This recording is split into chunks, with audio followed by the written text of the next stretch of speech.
Hello, and welcome to the Northeast Regional Library Storytime. My name is Erica Will, and today I will be reading Dogs Don't Do Ballet, written by Anna Kemp, illustrated by Sarah Ogilvie, read with permission of Simon & Schuster Books for Young Readers. My dog is not like other dogs. He doesn't do dog stuff, like weeing on fire hydrants, or scratching his fleas, or drinking out of the toilet. If I throw him a stick, he looks at me like I'm crazy, so I have to fetch it myself. No, my dog likes music and moonlight and walking on his tiptoes. You see, my dog doesn't think he's a dog. My dog thinks he's a ballet dancer. When I get ready for ballet class, he looks longingly at my tutu and ballet shoes, and I just know he is dreaming of his name in lights. Dad, I say, can Biff come too? He loves ballet. Not a chance, says Dad. Dogs don't do ballet. Then one Saturday on my way to class, I get a funny feeling that I am being watched, a funny feeling that I am being followed. When Miss Polly is teaching us a new routine, I think I see something peeking in the window. Something with a wet nose, something with a tail. Okay, girls, says Miss Polly. Who's going to demonstrate first position? But before any of the girls can step forward, there is a loud bark from the back of the studio, and something furry rushes to the front. What is this? Asks Miss Polly, peering over her glasses.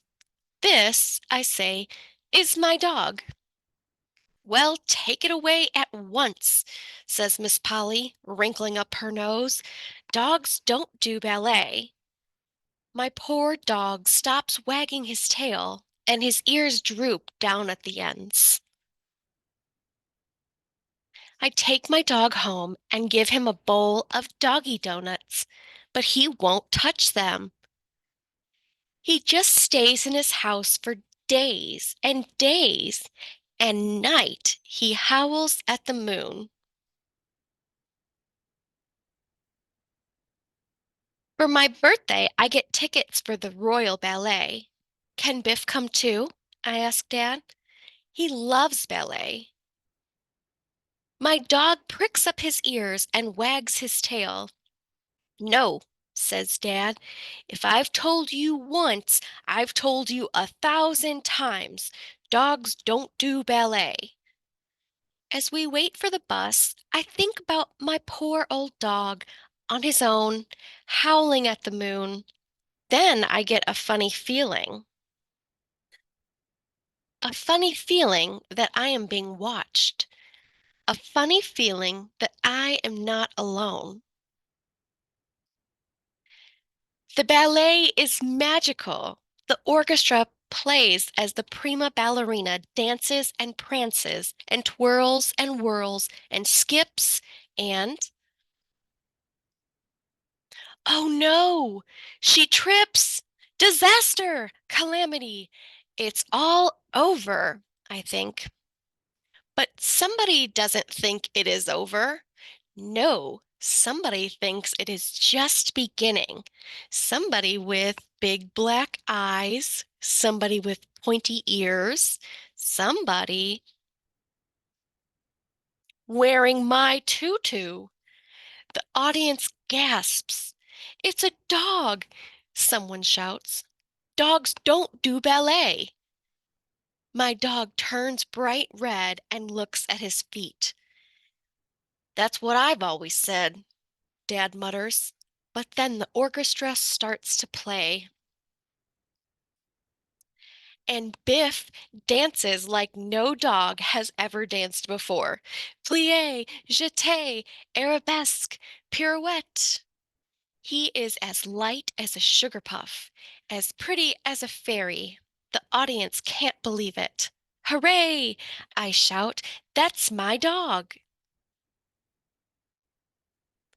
When the music stops, my dog gives a hopeful curtsy and blinks nervously into the spotlight. The theater is so very quiet that you could hear a bubble pop.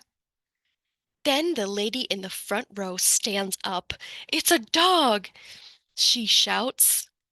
Biff's ears start to droop again. A dog that does ballet, she adds. Bravo! Suddenly, the whole audience cheers and throws bunches of roses. My dog glows pink with happiness. I don't believe it, says Dad, shaking his head. Biff is a ballet dancer after all. See, I say proudly, ruffling Biff's ears. Dogs do ballet. Bravo, Biff. Thank you for joining us for Storytime. Keep checking back for more adventures.